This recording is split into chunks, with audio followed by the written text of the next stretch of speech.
Hello जवानों। सभी परेशान हैं और सभी के परेशानी का रीज़न एक ही है, हमारा एजुकेशन सिस्टम। हमारा एजुकेशन सिस्टम इस तरह से बन गया है कि लोग स्टूडेंट परेशान हो गए हैं और यहाँ तक कि आंदोलन करने पे भी आ गए हैं। आप अभी ही देख रहे होंगे, हर जगह पे आंदोलन चल रहा है। सारे जगह पे आंदोलन चल रहे हैं, स्टूडेंट आंदोलन कर रहे हैं शिक्षा एजुकेशन सिस्टम के खिलाफ। शिक्षा मंत्री को इस्तीफा मांग रहे हैं और मिल भी गया। लेकिन क्या ये हमारा एजुकेशन सिस्टम उससे चेंज होगा? क्या दिक्कत हुआ, क्या प्रॉब्लम हुआ जिसके कारण कि हमें प्रोटेस्ट करना पड़ा? बहुत सारे एग्जामिनेशन के पेपर रिलीज हो जा एग्ज़ाम से पहले ही निकल जा रहे हैं, लीक जिसको पेपर लीक बोलते हैं, पेपर लीक हो जा रहे हैं। और ये हर जगह हो रहा है, हर एक स्टेट का है, ये सेंट्रल लेवल का एग्जामिनेशन हो या स्टेट लेवल का एग्जामिनेशन हो, सब में ये होते आ रहा है। और इसी कारण से स्टूडेंट को मजबूरन प्रदर्शन करना पड़ रहा है, आंदोलन करना पड़ रहा है और आंदोलन कर भी रहे हैं। लेकिन इसका जड़ क्या है? हमारा एजुकेशन सिस्टम। ये एजुकेशन सिस्टम कैसे काम करता है जिसके कारण हम इस तरह से बेबस हैं? ये मॉडर्न एजुकेशन सिस्टम आप स्क्रीन पे देख रहे होंगे, आपको देख के लग रहा होगा, गौर से देखिए। मैंने लिखा हूँ the dark truth of our education system. ये हमारा एजुकेशन सिस्टम सोचना नहीं, सिर्फ करना सिखाया जाता है इसमें। ये हमें ट्रेंड करता है लेबर बनने के लिए, है ना। हमारे ड्रीम्स हैं, बहुत सारे क्वेश्चन है, क्रिएटिविटी हो, सबको सब कर दिया जाता है। एग्ज़ाम जो होता है रट्टा बेस्ड पे होता है। जितने भी, अगर हम एकेडमिक एग्जामिनेशन को देखें, सब रट्टा बेस्ड पे होता है। जिनको ज़्यादा याद रहे, मेमोरी मेमोरी जिनका ज़्यादा अच्छा रहे, यानी कि जिसको ज़्यादा याद रहेगा वो ज़्यादा अच्छा स्कोर कर पाते हैं, इस तरह के एग्जामिनेशन होते हैं। और ये हमारा एजुकेशन सिस्टम है जिसको मॉडर्न एजुकेशन सिस्टम बोलते हैं। इस तरह से मैं आपको एक्सपोज करने वाला हूँ आज के एजुकेशन सिस्टम, जिसे मॉडर्न एजुकेशन सिस्टम है। इसके पीछे का राज क्या है, ये क्यों बनाया गया, ये सबको आप इस वीडियो में देख सकते हैं। अगर ये वीडियो आपको अच्छा लगेगा तो आप ज़रूर इसको शेयर करें अपने दोस्तों के साथ, लाइक करें और कमेंट करके आप भी अपना सजेशन दे सकते हैं, इसके कमेंट कर सकते हैं। आपकी क्या राय है वो भी हम लोग को दे सकते हैं। लेकिन आज मैं एक्सपोज करने वाला हूँ, वीडियो लास्ट तक देखिएगा, आपको पता चलेगा आपको क्यों पढ़ाया जाता है। क्योंकि हम लोग बचपन से पढ़ते हैं, 12 साल, 15 साल, 16 से 20 साल तक, 22 साल तक हम लोग पढ़ते हैं और यही पता नहीं रहता कि हम क्यों पढ़ते हैं। तो इसका रीज़न, क्यों पढ़ते हैं, इसका रीज़न आज मैं देने वाला हूं। तो वीडियो को लास्ट तक जरूर देखें। देख रहे हैं कि सारी चीज़ में अपडेट ग्रेड आते रहते हैं। जैसे कि मोबाइल हम लोग देखते हैं, किसी एक कंपनी का ही मोबाइल देख दें, उसके अगले साल वही कंपनी दूसरा मोबाइल लॉन्च करता है नए फीचर के साथ, है ना। यानी कि हर चीज़ चेंज होते आ रहा है और इतना जल्दी सब चेंज होते जा रहा है कि हम लोग अभी से 5 साल पहले चले जाएं और आज का देखें तो दोनों में बहुत डिफरेंस आएगा, सारा चीज़ चेंज हो गया है। लेकिन 100 साल 200 साल हो गए और 200 साल के लगभग हमारा एजुकेशन सिस्टम सेम वहीं पे है जैसे 200 साल पहले था। ये मॉडर्न एजुकेशन सिस्टम, इसमें लिखा गया है ये कि हमें ट्रेन करता है लेबर बनने के लिए। तो आप, बहुत लोग सहमत नहीं होंगे, बहुत लोग बोलेंगे कि ये क्या बकवास है। लेकिन मैं इसका प्रूफ दूंगा कि ये एजुकेशन सिस्टम, जो हमारा एजुकेशन सिस्टम है, वो ट्रेंड करता है लेबर बनने के लिए। अब ये स्टार्ट कैसे हुआ, ये एजुकेशन सिस्टम स्टार्ट कैसे हुआ, इसके पीछे का रीज़न जानेंगे और तब हम इसको कंपेयर करेंगे और बताएंगे कि ये एक्चुअली में लेबर करता है कि नहीं। तो चलो, ये मॉडर्न एजुकेशन सिस्टम कब से स्टार्ट हुआ? तो ये इसका स्टार्टिंग में इंडस्ट्रियल रिवोल्यूशन के समय स्टार्ट हुआ था। इंडस्ट्रियल रिवोल्यूशन 19th सेंचुरी के बिगिनिंग में हुआ था, यानी 1801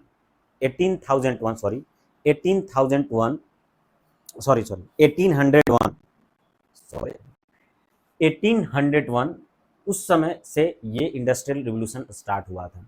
तो ये होने का कारण क्या है? इंडस्ट्रियल रिवोल्यूशन होने के बाद क्या हुआ कि हमारा मॉडर्न एजुकेशन सिस्टम बनाया गया? तो देखें, इंडस्ट्रियल रिवोल्यूशन में जब हुआ यूरोप में, तो उस समय फैक्ट्री रैपिडली बढ़ रहे थे, फैक्ट्री में नए नए मशीन आ चुके थे। ओके, लेकिन एक ही प्रॉब्लम था, उस मशीन को रन करने के लिए और प्रोडक्शन करने के लिए हमें वर्कर की आवश्यकता थी। कैसे? काम करने वालों की आवश्यकता थी मशीन को चलाने के लिए और पूरे प्रोडक्शन को बढ़ाने के लिए डिसिप्लिन वर्कर की जरूरत थी। हमें ऐसे वर्कर की जरूरत थी इंडस्ट्रियल रिवोल्यूशन में कि के समय, जिस समय जो वर्कर टाइम पे आए, ऑर्डर को फॉलो करे, रिपीटेड वर्क को बार बार दोहरा कर करे, बिना बोर हुए।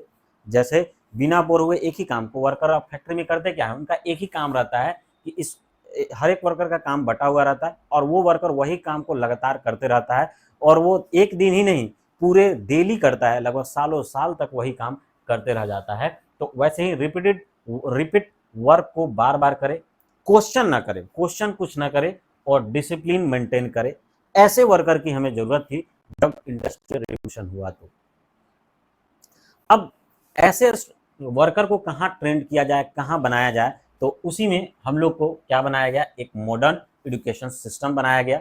और ये मॉडर्न एजुकेशन सिस्टम केवल क्रिएटिविटी के लिए नहीं बनाया गया है, ये मास एजुकेशन के लिए डिजाइन किया गया था कि बहुत सारे लोगों को पढ़ाया जाए एक साथ, है ना। लेकिन किस लिए पढ़ाया जाए, ये एजुकेशन इसलिए पढ़ाया जाए ताकि हमारे इंडस्ट्रियल इकोनॉमी के लिए वर्क फ्रेम तैयार हो सके, है ना। यानी कि मेन जो हमारा एजुकेशन सिस्टम बना इंडस्ट्रियल रिवोल्यूशन के बाद आया है और इंडस्ट्री के रिक्वायरमेंट को फुलफिल करने के अकॉर्डिंग ही हमारा एजुकेशन सिस्टम बनाया गया है, ठीक है। और ये एजुकेशन सिस्टम को, इस एजुकेशन सिस्टम को पर्शियन मॉडल बोलते हैं। इस पर्शियन मॉडल एजुकेशन सिस्टम में यही है कि हमारे एजुकेशन सिस्टम को इस तरह से डिजाइन किया गया है कि हमें कोई अच्छा क्रिएटिव पर्सन नहीं चाहिए, हमें कोई एक क्रिटिकल थिंकिंग वाला पर्सन नहीं चाहिए, हमें कैसा चाहिए, एक डिसिप्लिन, ओबीडियंट, इस तरह के ओबीडियंट और जो रूल को फॉलो करे वैसे वर्कर की रिक्वायरमेंट है। और उसी रिक्वायरमेंट के अकॉर्डिंग स्कूलिंग सिस्टम या हमारा एजुकेशन सिस्टम तैयार किया गया है। अब इस एजुकेशन सिस्टम के बारे में हम लोग डिटेल जानेंगे कि ये कैसे कंपेयर कर सकते हैं, आप किस हिसाब से आप बोल सकते हैं ये पर्शियन मॉडल जो रियल में एग्जिस्ट कर रहा है और कर रहा है तो कैसे, इसके बारे में हम लोग जानेंगे। तो पहले हम लोग जाने कि इंडस्ट्रियल रिवोल्यूशन के बाद ही हमारा पर्शियन मॉडल आया जो कि पर्शियन एजुकेशन सिस्टम है, जो हमें ट्रेंड किया जाता है लेबर बनने के लिए। अब इसके तथ्यों को जानेंगे कि क्यों ऐसे बोला गया है, मैं ऐसे क्यों बोल रहा हूँ, यहाँ पे क्यों इस तरह से थ्योरी आया है, इसका एग्जैक्ट आपको पता चलेगा प्रूफ के साथ, अभी मैं आपको दिखाने वाला हूँ। ध्यान से इस फिगर को देखिए जो आपको स्क्रीन पे दिख रहा है। इस फिगर में आप क्या देख रहे हैं, इस फिगर में आप क्या देख रहे हैं, ये फिगर एआई द्वारा बनाया गया है। मैंने प्रॉम्प्ट डाला और उसी के अकॉर्डिंग ये बनाया गया है कि हमें लेबर के जैसे पढ़ाया जाता है, लेबर बनने के लिए पढ़ाया जाता है, कोई थिंकिंग नहीं, कोई क्वेश्चन नहीं, केवल हम लोग पढ़ते जाते हैं और हमको पता भी नहीं रहता है कि क्यों पढ़ रहे हैं, है ना। और पता भी रहता है तो हम पढ़ते क्यों हैं, तो आप ध्यान देखिएगा कि हम लोग पढ़ते हैं, किसी बच्चे को अगर 10th कर लेते हैं, 12th कर लेते हैं, ग्रेजुएशन कर लेते हैं, तो उनका सबसे बड़ा एम क्या रहता है, उनका सबसे बड़ा एम रहता है नौकरी करना।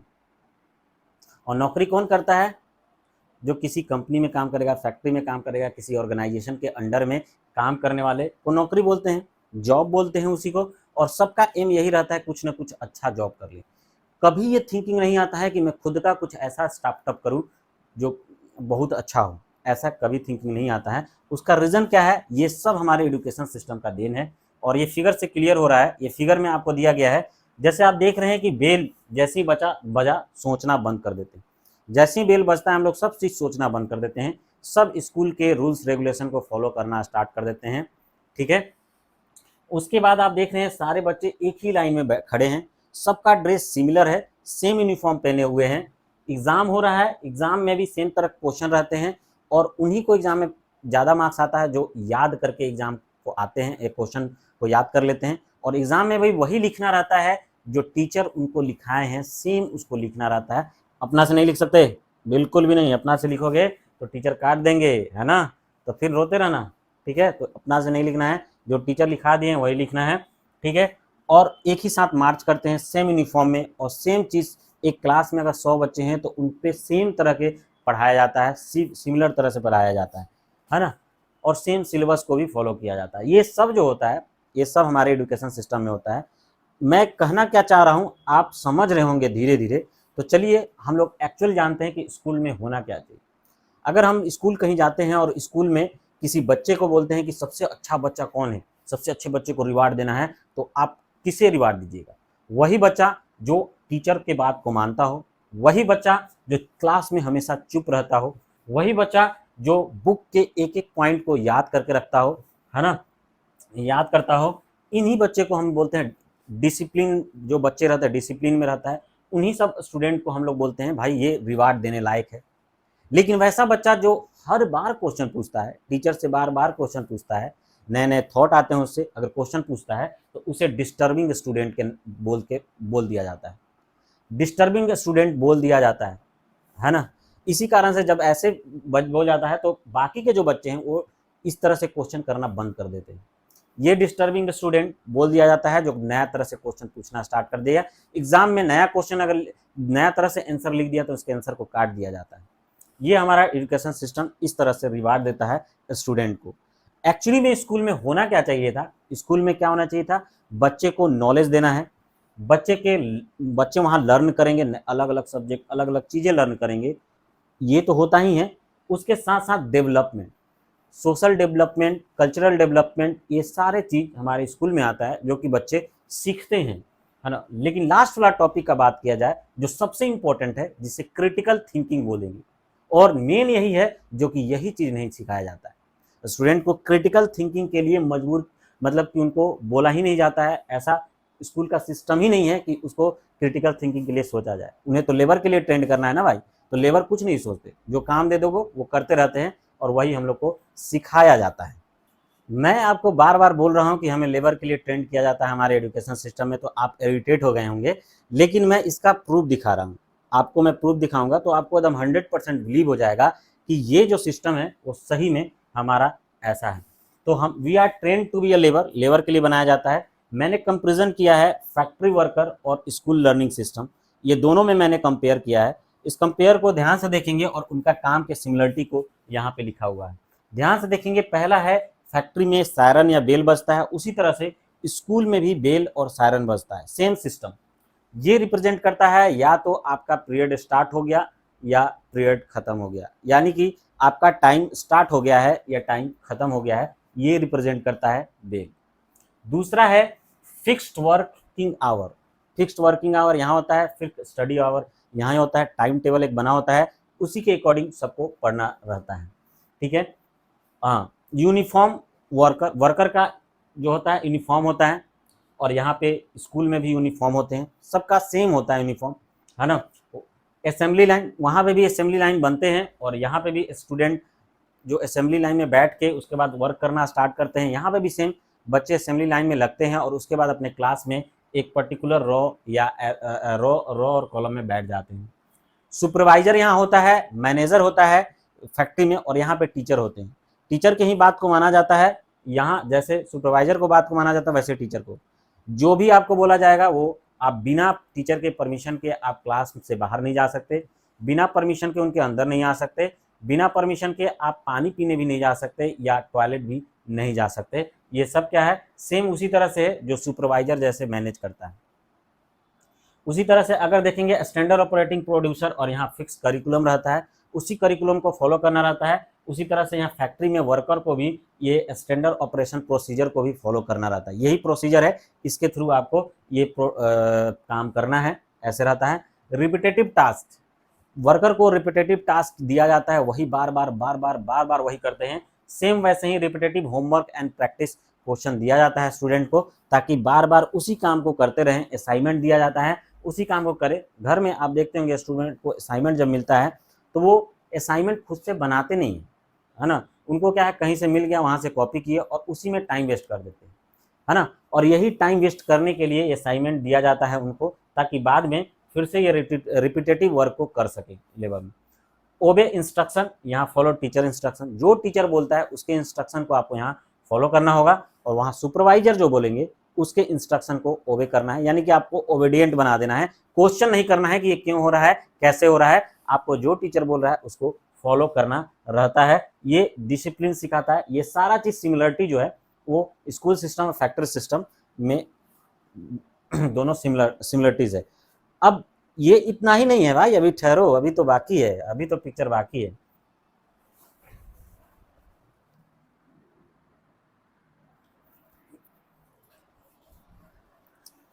अब तो ये है अगला टॉपिक हमारा, प्रोडक्टिव टारगेट्स। यहाँ पे प्रोडक्टिव टारगेट्स दिया जाता है स्टूडेंट फैक्ट्री में कि इतना आपको प्रोडक्शन करना है। उसी तरह से यहाँ मार्क्स और ग्रेड रहता है कि आपको इतना मार्क्स लाना है, इतना ग्रेड लाना होगा, यहाँ पे उस तरह से सिस्टम होता है। यहाँ परफॉर्मेंस जो होता है परफॉर्मेंस इवोल्यूशन होता है, यहाँ एग्जाम और टेस्ट होता है। किस तरह से परफॉर्मेंस रहा, प्रोडक्टिविटी कैसा रहा, कितना प्रोडक्शन किया, उस वर्कर के परफॉर्मेंस देख के उनको आगे बढ़ाया जाता है। यहाँ पे उसी तरह से एग्जाम और टेस्ट लिया जाता है और उनको आगे प्रमोशन नेक्स्ट क्लास में किया जाता है, जैसे यहाँ प्रमोशन परफॉर्मेंस के हिसाब से किया जाता है। क्वालिटी इंस्पेक्शन होता है, यहाँ पे आंसर शीट चेक होता है ना। पनिशेबल फॉर मिस्टेक, मिस्टेक अगर होता है तो यहाँ पनिशमेंट मिलता है। यहाँ पे भी मार्क्स में डिटेक्शन या भी पनिशमेंट, डिसिप्लिन न फॉलो करने के लिए ये सब भी पनिशमेंट दिया जाता है। रिवार्ड फॉर हाई परफॉर्मेंस, अगर अच्छा परफॉर्मेंस कर दिए तो वर्कर को रिवार्ड दिया जाता है। उसी तरफ से यहाँ आपको सर्टिफिकेट है ना, मेडल्स, इस तरह से रिवार्ड दे के आपको प्रोत्साहन किया जा सकता है कि भाई आप अच्छा लेबर बन गए हैं, है ना, बहुत अच्छा लेबर बन गए हैं। ठीक है। उसके बाद स्पेशलाइजेशन इन वन टास्क, एक टास्क में स्पेशलाइजेशन। उसी तरह से जब हम लोग ग्रेजुएशन करते हैं और हमें एक सब्जेक्ट वाइज लर्निंग दिया जाता है, एक पर्टिकुलर सब्जेक्ट दे दिया जाता है, उसी करिकुलम को फॉलो करना रहता है। फैक्ट्री में अटेंडेंस रजिस्टर होता है, सबका अटेंडेंस मेंटेन करना रहता है। यहाँ पे भी अटेंडेंस रजिस्टर होता है जिसके प्रेजेंस को मापा जाता है उसमें। फिक्स्ड ब्रेक टाइम, यहाँ पे भी रिसेस होता है, लंच होता है, ब्रेक टाइम होता है, सेम वैसे ही। फॉलो कंपनी रूल, यहाँ फॉलो स्कूल्स रूल, है ना। आउटपुट एक्सपेक्टेड एवरी डे, हर दिन आपसे एक नया आउटपुट का एक्सपेक्टेशन किया जाता है। यहाँ पे होमवर्क और असाइनमेंट दिया जाता है और उम्मीद करते हैं टीचर की डेली बना के लाए student. Job readiness and career preparation, यहाँ जॉब के लिए रेडीनेस रहता है कि जॉब के लिए अवेयर रहते हैं कि भाई हमको जॉब ये हमेशा करते रहना है। और यहाँ पे करियर के लिए प्रिपरेशन किया जाता है। जब यहाँ से बच्चे ट्रेंड हो जाते हैं तो फिर उनको एक जॉब के लिए भेज दिया जाता है, यानी कि कोई भी जॉब गवर्नमेंट या कंपटीशन के थ्रू जब निकालते हैं तो उन्हें जॉब के लिए भेज दिया जाता है। You are perfect for this job, आप लेबर बन के तैयार हैं। जब ये सिस्टम से आप पढ़ के तैयार होंगे तो एक लेबर ही तैयार होते हैं और आपको एक पर्टिकुलर किसी कंपनी के अंडर में वही जॉब करना रहता है। लेबर और आप में ये डिफरेंस, लेबर क्या होता है, जो किसी के अंडर में काम करे और उनका फिक्स टाइमिंग हो और उनको उसके बदले सैलरी दिया जाए, और सेम चीज़ वही करते हैं। और उसको आपको प्रोफेशनल लुक या मॉडर्नाइजेशन करने के लिए उसको जॉब नाम दे दिया गया है। जॉब, नौकरी करते हैं, ठीक है, ये दिया गया है। और इसी ये पूरा सिस्टम जब हम लोग देख रहे हैं तो ये साफ साफ पता चल रहा है we are trained to be a labour. इस फिगर में भी आप ध्यान से देख सकते हैं, इस फिगर में आप देख सकते हैं कि हमारा एजुकेशन सिस्टम सिमिलरली उसी तरह से है जो फैक्ट्री में वर्कर को जैसे होना चाहिए था उसी तरह से ट्रेंड किया जाता है, उसी तरह से हम लोग को बनाया जाता है। स्कूल में वही चीज़ सिखाया जाता है, चुप रहना, ओबे करना, है ना, क्वेश्चन नहीं करना, फोकस करना अपने काम पे, मेमोरी बढ़ाना, मेमोराइज करना, याद रखना, और इसी चीज़ को रिपीट करना और रिपीटेड काम को करते रहना, ये सारा चीज़ हम लोग को सिखाया जाता है। अब हम लोग जब जॉब करते हैं तो ये सिस्टम से हमको क्या करना चाहिए, अगर ये सिस्टम है तो हमें क्या करना चाहिए, क्या पढ़ाई छोड़ देना चाहिए, तो नहीं, ये सिस्टम में हम लोग रहेंगे क्योंकि अभी सिस्टम चल रहा है, लेकिन इसके आगे भी हम लोग क्रिटिकल थिंकिंग यूज करेंगे, जैसे नए नए बुक पढ़ेंगे, नए नए तरह का नॉलेज लेंगे, जैसे नए नए चीज़ सीख सकते हैं अपने हिसाब से, अपने स्किल के हिसाब से। सबका अपना अपना अलग अलग एक स्किल होता है, खुद का स्किल होता है जो बॉर्न टैलेंट जिसको बोलते हैं, और टैलेंट पे भी वर्क कर सकते हैं अपना, है ना। उसके वाला नए नए विचार जो थॉट आते हैं उससे आप घर पे कुछ कर सकते हैं, ये सब करना पड़ेगा, है ना। ये अगर आप नहीं कर रहे हैं, आप बच्चे को भी करा सकते हैं, छोटे छोटे बच्चे को भी ये प्रैक्टिस करा सकते हैं, एक्सपेरिमेंट बहुत सारे जो है वो जो क्रिटिकल थिंक भी आप पे मजबूर करे। और हमारा एजुकेशन सिस्टम भी ऐसे ही होना चाहिए ताकि बच्चे क्रिटिकल थिंकिंग कर पाएँ, अलग अलग विचार उत्पन्न कर पाएँ। जिसका विचार अलग अलग रहता है, हर एक पर्सन का विचार अलग अलग रहता है, वही विचार आगे करके एक इनोवेशन को जन्म देता है, एक नया खोज को जन्म देता है, ठीक है। अगर ऐसा नहीं रहता है तो होता क्या है, एक्चुअली इंटेलिजेंट बच्चे हैं, मान लेते हैं दो हमारे पास इंटेलिजेंट बच्चे हैं और दोनों बच्चे का इंटेलिजेंट बच्चे हैं और दोनों एक ही एज के हैं और साथ साथ पढ़ना स्टार्ट किए, ये इंटेलिजेंट बच्चे हम लोग यहाँ पे ध्यान में लेते हैं। अब इनका फैमिली का कंडीशन दोनों का अलग अलग है। मान लेते हैं पहला इस तरह से अवेलेबल, इस तरह से कमाते हैं उनके फैमिली कि अपने भरण पोषण कर पाएँ, यानी कि सर्वाइव कर पाएँ। तो ये क्या करेंगे, बच्चे को स्कूल में डालेंगे, इंटेलिजेंट बच्चा है, क्रिटिकल थिंकिंग रखता है, स्कूल में डालेंगे, स्कूल के बच्चे में के माहौल में बच्चा ढल जाएगा, एजुकेशन सिस्टम में हमारा ढल जाएगा, ढल के एक परफेक्ट बच्चा तैयार होगा। और जब इसको एक कम्पिटिटिव एग्जामिनेशन देने के लिए कहा जाएगा, वो निकाल के एक परफेक्ट जॉब लेगा। जॉब कहने का मतलब क्या होता है, एक पर्टिकुलर सैलरी पे काम करना 8 घंटा, जब कोई पर्सन 8 घंटा काम करता है तो उसके दिमाग में कुछ और सोचने का समय ही नहीं रहता, वो कुछ सोच ही नहीं पाता, इतना ज़्यादा टायर्ड हो जाता है, इतना ज़्यादा थक जाता है, ठीक है। लेकिन मैं वही इंटेलिजेंट क्रिटिकल थिंकिंग वाला बच्चा को देखे, पढ़ा, नहीं हो पाया, 10 तक अपना एजुकेशन कंप्लीट कर लिया क्योंकि फ्री में है, 12 तक कंप्लीट कर लिया क्योंकि इसमें ज़्यादा पैसा नहीं लगता, यहाँ तक कर लिया। हायर एजुकेशन नहीं कर पाया, जैसे ये हायर एजुकेशन के लिए बहुत टॉप मोस्ट कॉलेज में गया, वहाँ से जॉब गेट किया, है ना। दोनों का क्रिटिकल माइंड है, दोनों का सोच सेम है, लेकिन आप देखते होंगे ये क्रिटिकल थिंकिंग अगर रखता है तो इसके पास ओपन माइंड है, वो अलग अलग बिजनेस कर सकता है, अलग अलग इसके पास अपॉर्चुनिटी है, समाज सेवा कर सकता है, कुछ भी कर सकता है। लेकिन ये जब एक बार जॉब पकड़ लिया, वो उसी में पूरे लाइफ टाइम अपना जीवन खत्म करने वाला है, उसी जॉब के लूप में ये खत्म करने वाला है। लेकिन ये क्रिटिकल वाला बंदा कुछ भी कर सकता है, हो सकता है कि ये चला आगे चल के ऑटो चलाए, लेकिन अगर उसके पास क्रिटिकल थिंकिंग है, बहुत अच्छे से सोच पा रहा है, तो ज़रूर कुछ ना कुछ अच्छा कर पाएगा। जैसे अपने आस-पास ही नज़र दौड़ा कर देख लें कि आपके आस-पास कितने ऐसे अमीर लोग हैं जो बचपन से मतलब 2 लोग दिखेंगे, एक ऐसा अनपढ़ है जो अमीर है और जो पढ़े लिखे वो अमीर है। पढ़े लिखे में देखोगे कि वो अमीर है लेकिन उनका लिमिट है, पैसा आने का सोर्स लिमिट है। लेकिन जब आप जो थोड़ा कम पढ़े लिखे हैं और उनका क्रिटिकल माइंड अच्छा है, जॉब नहीं कर रहे हैं और बिजनेस कर रहे हैं और उनका क्रिटिकल माइंड स्ट्रांग है, तो वो बहुत सारे पैसे बना लेते हैं, है ना। इतना पैसे बना लेते हैं कि उनके आने वाली पीढ़ी भी अच्छे से सर्वाइव कर पाते हैं। आप खुद देखते होंगे कि कमाने के लिए यानी पैसा अर्न करने के लिए ये पैसे का पढ़ा होना ज़रूरी नहीं है। आस-पास आप जितने भी बिल्डर या कोई बिजनेसमैन देख रहे होंगे, वो सब पैसा बहुत कमाते हैं जॉब के कंपेयर में, है ना? क्योंकि उनके पास क्रिटिकल माइंड है ना? और नए-नए आविष्कार भी बहुत सारे लोग करते हैं। बहुत सारे ऐसे-ऐसे आपने बहुत बड़े-बड़े लोग देखा जो जिनका अभी ऐप है, बहुत सारा चल रहा है, फेसबुक, इंस्टा, ये सब बहुत बड़े-बड़े ऐप चलाते हैं, है ना? और वर्ल्ड के सबसे अमीर आदमी, उन्होंने कॉलेज ड्रॉप किया। कॉलेज ड्रॉप किया कब? ऐसे नहीं, जब बहुत शिक्षा ले लिया तब उन्होंने ड्रॉप किया, है ना? यानी कि वो एजुकेशन सिस्टम से जैसे ही बाहर आए, तभी वो कुछ ऐसा चीज़ कर पाएँ जो दुनिया उनको फॉलो करता है, ठीक है? आपकी क्या राय है इस विषय में जो मैं बताया, इस एजुकेशन सिस्टम के बारे में आपकी क्या राय है? क्या हमें एजुकेशन सिस्टम को चेंज करना चाहिए या वही एजुकेशन सिस्टम सही है जो अभी चल रहा है? आप कमेंट करके ज़रूर बताएँगे और ये देखिए कि अगर आप एजुकेशन सिस्टम में हैं, तो क्या एजुकेशन सिस्टम को चेंज लाना चाहिए या बदलना है? ये आप कमेंट करके बता सकते हैं, लेकिन आपको क्या करना है कि भाई ये जैसे ही हमको अपने दिमाग को इंस्ट्रक्शन फॉलो करने वाला नहीं बनाना है, एक लेबर की तरह नहीं बनाना है, फैक्ट्री वर्कर की तरह नहीं बनाना है। अपने माइंड को ग्लो कीजिए, जितना हो सके क्रिटिकल थिंकिंग कीजिए, एनालाइज कीजिए, रियल प्रॉब्लम को सॉल्व कीजिए। ये सब आपको रियल लाइफ में आगे बढ़ाएगा। आपका टॉपिक पर क्या आप इस टॉपिक जो मैंने बताया, इस पे जो ओपिनियन है, आप हमारे साथ शेयर कर सकते हैं। अगर ये वीडियो आपको अच्छा लगे तो आप ज़रूर लाइक करें, हमारे चैनल को सब्सक्राइब करें। अगर सब्सक्राइब कर लिए हैं तो अपने दोस्तों के साथ शेयर करें और कमेंट करके ज़रूर बताएं आपका इस टॉपिक पे क्या राय है, ठीक है। सो मिलते हैं फिर अगले वीडियो में, तब तक के लिए have a nice day and thank you for watching.